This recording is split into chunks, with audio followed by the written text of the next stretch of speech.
a giant lizard whose hatred of dragons is only rivaled by the dragon's hatred of it.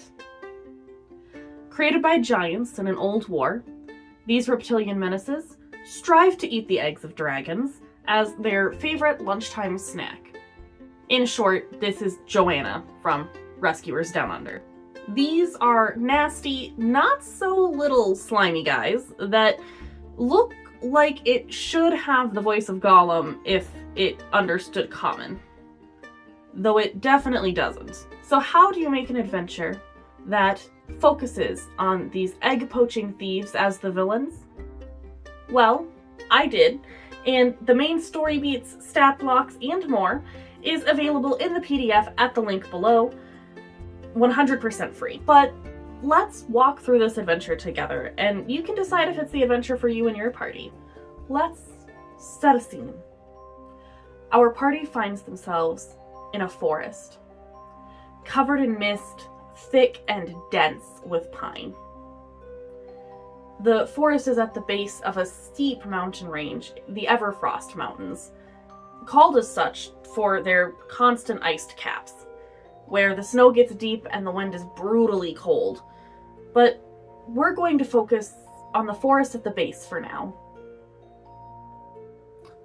In this forest lives a dragon. And local villages in the area regularly make offerings at a shrine to keep the dragon happy and keep the villages in its good graces.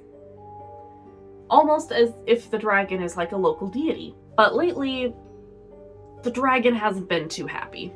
It's been attacking nearby villages and destroying the forest with fire, and thus, one of the villages has hired our local party of heroes to investigate to see what the cause could be that's got this dragon in a huff. The shrine itself is not the dragon's lair, it's just where the offerings are left. And the party at this level should likely know that approaching an angry dragon, not a wise decision. Perhaps they can do some investigation first. The party will have a bit of a mini hex crawl adventure in the woods, with each hex only being about a mile. I actually stole this idea from Dadi at Mystic Arts DM, and he makes his hexes about 3 miles usually. I'm shrinking this down to even more for a couple of reasons. One, this is a dense, thick forest. Trees are going to make it harder to get a sight line and to be able to see a full 3 miles. And 2, because this is intended to be a short couple of session adventure that takes place with no long rests. This is a great opportunity to have your players experience a mini hex crawl without having to commit to a full hex crawl campaign. Regardless, the party has to deal with figuring out which way is which in this forest. In the PDF linked below, I have included a couple of different versions of this map. One that the players can have as a way to fill out what they find as they go, like a mini hex crawl, and one for the DM to use that's fully revealed with all of the secrets. This is a great opportunity to drop in some random encounters like wolves, owl bears, or anything else that might make sense in your setting. If you want to connect this to your big bad, this is a great time to drop in some clues that maybe the cult that follows the big bad is in fact keeping an eye on the players, or maybe the big bad is responsible for bringing in what's caused this dragon to be upset. However, if you'd like this to be a one-off adventure with no real consequences to the big bad in your setting, I suggest that the party finds some wormling corpses. The wormlings have been killed by something, and it's not pretty. Some of them are half-eaten, and there are some goblins that are scavenging for remnants and fighting off a couple of remaining injured wormlings. The players should be able to assist the wormlings. I don't think it's a stretch to assume that if a dragon is mad, maybe don't kill its babies. This should be a pretty easy skirmish for players. Maybe they need to use a hit die on a short rest. Maybe they, use a spell slot or two, but it should be pretty quick, just enough to get them to use a resource or two. If one of your players can speak Draconic, or you guys can patch up the wormlings and communicate with them somehow, they will explain that their brethren were killed by the wretched snake with too many legs as a hint. The wormlings decide to make their way back to safety, but advise the players to head to the northeast. That's where they can smell the wretched snake. And that it's pretty heavily implied that that snake is why their mom is kind of mad.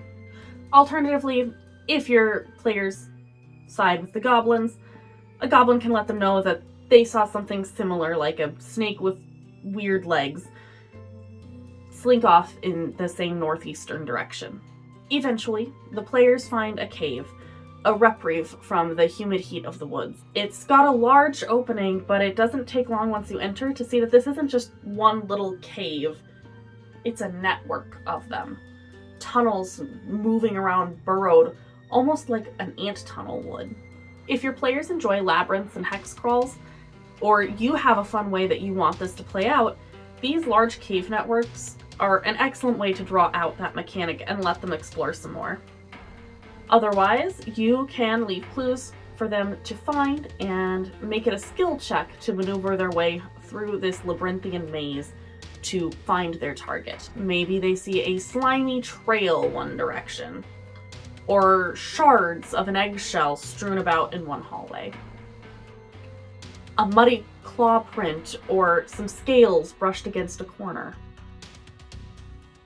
And they begin to make their way to the star of our show, the Behir.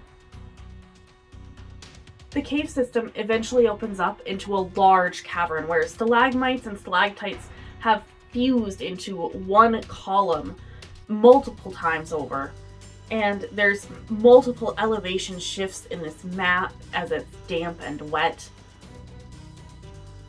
And as the party steps forward, one of the players notices a shift and looks down and sees a claw print. And this one's not as muddy, and it is clear and crisp. And on a good history check, they might remember that the arch enemy of dragons is a Behir. And that a Behir is one of the few things that could make a dragon go into a tizzy. As they come to this revelation, the party doesn't see anything, but a low growl is heard and felt.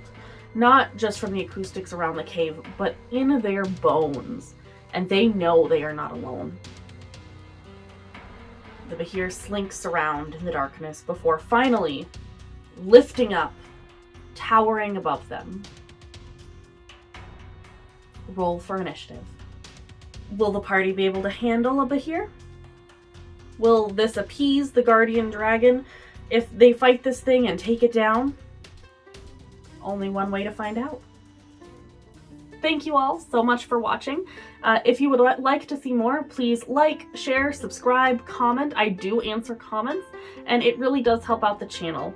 Thank you, and I will see you next time.